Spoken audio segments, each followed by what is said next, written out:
بہت زیادہ چیزیں اگر دماغ میں آ جاتی ہیں تو پھر دماغ گرم بھی ہو جاتا ہے اور سٹک بھی ہوتا ہے، ہر چیز سوچنے سے بھی عاری ہو جاتا ہے، صحیح طریقے کے فیصلے نہیں لے پاتا۔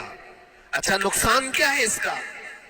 سیم ہم نے موبائل ایکسپرٹ سے بھی پوچھا، جب موبائل بہت زیادہ گرم ہونے لگے یا سٹک ہونے لگے تو اس کو کیا کرنا چاہیے؟ تو ایکسپرٹس بتاتے ہیں کہ اس کے ریڈیشن بہت زیادہ ہوتے ہیں اس وقت اور یہ نقصان پہنچا سکتا ہے۔ جو استعمال کر رہا ہے اس کے دماغ پر بھی اثر کرے گا، آس پاس کے لوگوں پر بھی اثر کرے گا۔ ایک موبائل کے اوپر اگر زیادہ لوڈ آ جائے تو اس کے ریڈیشن آس پاس سب کو خراب کرتے ہیں۔ یہی حال انسان کی زندگی کا ہے۔ تمہارے دماغ کے اوپر اگر غم زیادہ بیٹھ گئے اور بہت زیادہ دماغ حاوی ہو گیا تو خود کا تو نقصان کرو گی ہی، آس پاس جتنے ہیں سب کا نقصان کرو گے۔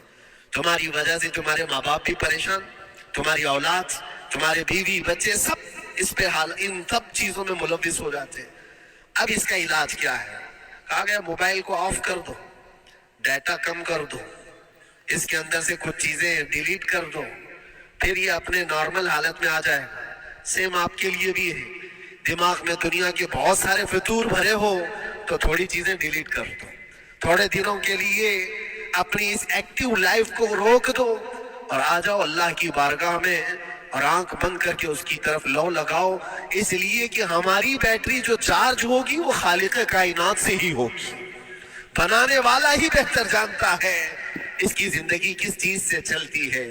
اور اسی لیے کہا ہے، امام غزالی رحمۃ اللہ تعالیٰ علیہ فرماتے ہیں، جو بندہ اللہ کے ذکر سے کئی دن تک غافل ہوتا ہے تو مردہ لاش ہے جو چل رہا ہے، بازاروں میں جو چل پھر رہا ہے، ذکر الہی نہیں کرتا تو اس کی روح ختم ہونے کے قریب آئی ہے، یہ زندہ لاش ہے۔ یہاں زمانے ہو گئے، مہینوں بیت گئے، برسوں ہو جاتے ہیں، کتنے دن ایسے ہیں آپ نے اللہ کے ذکر کے لیے الگ سے وقت نکالا ہو؟ کہاں ہے وقت؟ نماز بھی ایسے پڑھ کر کے بھاگ جاتے ہیں جیسے لگتا ہے کہ کوئی چیز ہمارے اوپر سوار تھی، جلدی سے ہٹا دی اور بھاگ گیا۔ نہیں میرے عزیزو، ہماری روح جب بیمار ہوتی ہے، ہماری روح کو جب بھوک لگتی ہے تو اللہ کے ذکر سے اس کا علاج بھی ہوتا ہے اور اس کو رزق بھی ملتا ہے، لیکن ہم رزق دیتے ہی نہیں۔ کبھی آپ نے دیکھا ہماری باڈی کو، صبح ناشتہ نہ کرو، دوپہر میں کھانا نہ کھاؤ تو شام تک ہمارا جسم ہچکولے لینے لگتا ہے، چکر آنے لگ جاتے ہیں۔ کیوں؟ جسم 2 وقت کے کھانے کو چھوڑنا برداشت نہیں کر پاتا، کمزوری آ جاتی ہے، جسم کو بھوک لگتی ہے، ہمیں کھانا دینا اسے ضروری ہے۔ اسی طرح اللہ نے ہماری جو روح بنایا ہے، روح کو بھی رزق کی ضرورت ہے، اور روح کا رزق کیا ہے؟ روح کا کھانا پینا کیا ہے؟ کاجو بادام میوے پستے کھا کر کے روح کو طاقتور نہیں بنا سکتے۔ فرمایا گیا روح کی غذا اللہ کا ذکر ہے، جب بندہ اللہ کا ذکر کرتا ہے تو اس کی روح کو طاقت ملتی ہے اور روح کمزور نہیں رہتی، طاقتور بن جاتی ہے۔ عزیزان گرامی وقار، پھر میں خلاصتاً یہ بات کہوں گا کہ ہم نے دنیا میں اتنی ساری چیزیں پھیلا لی ہیں، اتنے سارے، جس کی وجہ سے غموں کا بوجھ ہمارے دماغ پر طاری ہے، اور ایک وقت وہ آئے گا جب ساری چیزیں چھوڑ کر کے فوراً بھاگنا پڑے گا، نکلنا پڑے گا۔ کچھ لوگوں کے متعلق کہا گیا ہے کہ روح نکلنے کے وقت اس کو بہت تکلیف ہوتی ہے، سب کے لیے نہیں، کچھ ایسے لوگ ہیں جن کی روح نکلنے کے وقت درد زیادہ ہوتا ہے، تکلیف زیادہ ہوتی ہے مرنے کے وقت۔ پوچھا گیا کیوں؟ کہا کہ یہ روح جو ہے اس کی ساری بنائی ہوئی چیزوں میں اٹکی ہوئی ہے، اس کی اولاد میں بھی ہے، اس کے مال میں بھی لگی ہوئی ہے، اس کے گھر میں بھی لگی ہوئی ہے، اس کے جائیداد میں بھی لگی ہوئی ہے۔ روح جب نکل رہی ہوتی ہے ان سب چیزوں سے بھی نکل رہی ہے، جہاں جہاں اس کی خواہشات لگی ہوئی تھی سب جگہ سے کھینچا جا رہا ہے، تو درد بڑھتا چلا جاتا ہے، تکلیف بڑھتی چلی جاتی ہے، اور پھر وہ جب دیکھ رہا ہوتا ہے خالی ہاتھ جا رہا ہو، تکلیف زیادہ ہوتی ہے۔ اسی لیے میرے عزیز اللہ کے نبی صلی اللہ تعالیٰ علیہ وسلم کا جب آخری وقت آیا، آپ کے وصال کا وقت آیا، حضور نے اپنی بیویوں کو بلایا، ازواج مطہرات کو بلایا اور پوچھا کہ کس کے پاس کتنا سونا ہے، کتنا زیور ہے۔ ازواج مطہرات نے کہا میرے پاس اتنا ہے، ان کے پاس اتنا ہے، سب نے اپنے چاندی سونے کے زیورات لا کر پیش کر دیا۔ حضور پاک صلی اللہ علیہ وسلم نے فرمایا اے میری بیویوں، اے میری ازواج، اگر تم چاہو تو یہ سب اللہ کی راہ میں خیرات کر دو، अल्लाह की राह में इसको वक्त कर दो, खैरात कर दो। बीवियों ने पूछा, या रसूल अल्लाह सल्लल्लाहु अलैहि वसल्लम, क्या आज से सोना चांदी पहनना हराम हो गया है?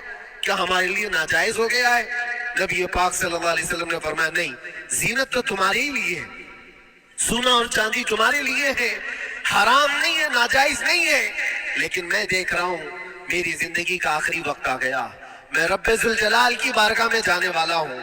मैं ये चाहता हूँ कि इस हाल में दुनिया से जाऊं कि मेरे घर में सोना चांदी का कोई टुकड़ा पड़ा हुआ ना हो और अल्लाह की बारगाह में फकीर उठाया जाओ। ये नबी पाक सल्लल्लाहु ताला अलैहि वसल्लम की ख्वाहिश है कि मैं अल्लाह की बारगाह में इस हाल में जाऊं कि मेरे घर में कोई चीज रखी हुई ना हो, सोना और चांदी, मालो दौलत।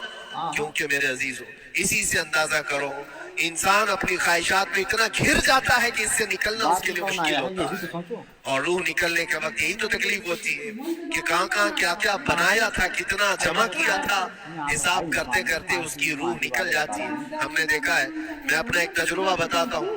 उमरा से हम वापस आ रहे थे, 40 लोगों का काफिला था, एयरपोर्ट पर पहुंचे, बहुत ताखीर हो चुकी थी और फ्लाइट का वक्त बहुत कम रह गया था। और हाजी लोग माशाल्लाह जाते हैं तो खूब भर भर करके सामान भी लेते, क्या क्या सामान थे सबके पास। और हमारा बार बार जाना आना होता है, मैं कभी कोई ज्यादा चीजें रखता नहीं। हम तो आगे निकले, ग्रुप पूरा था और सारे लोग सामान लेकर खड़े थे। वक्त गुजरता गया, फ्लाइट जहाँ चेकिंग हो रहा था सामान, उन्होंने कहा कि 25 किलो से ज्यादा का अलाउड नहीं है और यहाँ 40-40 किलो लेकर बैठे हुए थे। मेरा तू थोड़ा सा ले ले, तेरा तू थोड़ा सा ले ले, एक दूसरे को पेश कर रहे हैं। 3-4 लोगों ने तो मुझे पकड़ाया कि आपके पास सामान कम है मुफ्ती साहब, आप थोड़ा सा हमारा ले लो।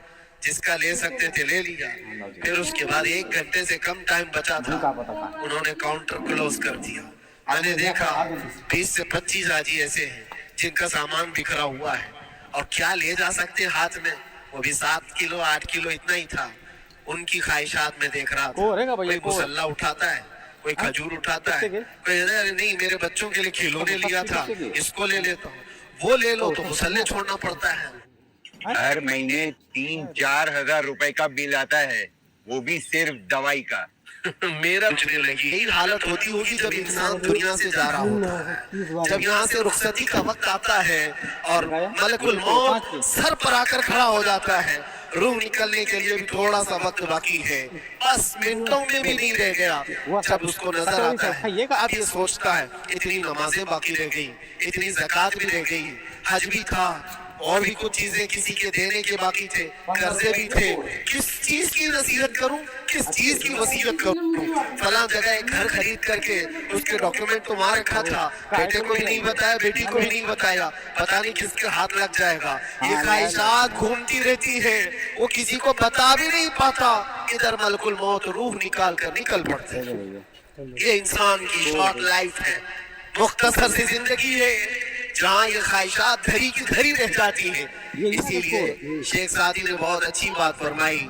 एक बादशाह ने ऐलान किया था अपने वजीरों में से एक को, उससे बहुत खुश हुआ और कहा आज तुझे मैं इतनी जायदाद दूंगा, इतनी जमीन, इतनी प्रॉपर्टी दूंगा, जितना तू अपने हाथ में एक लकड़ी लेकर घेर देगा, जितनी जमीन तू घेरेगा उतनी तेरे नाम लिख दूंगा।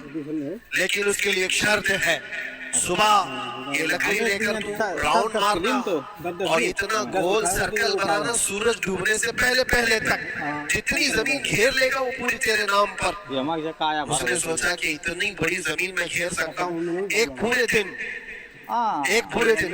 मियाँ मुंबई वाले अच्छी तरह जानते हैं 4x4 की जगह मिल जाए तो यहाँ कितनी बड़ी गनीमत होती। और उस बंदे को बादशाह ने कहा लकड़ी हाथ में ले ले और लकीर खींच, शाम होने से पहले जितना करेगा पूरा तेरे नाम पर। वो निकला और जब लकीर खींचते खींचते जब चलने लगा, पीछे मुड़ के देखता था बहुत लंबी हो गई है, इतनी जमीन मेरे नाम पर होने वाली है। दोपहर हो गई, वो वापस आना नहीं चाह रहा है, वापस आकर के सर्कल पे खत्म तो करना है जहां से शुरू किया था। सोचता और थोड़ा सा और थोड़ा सा और थोड़ा करते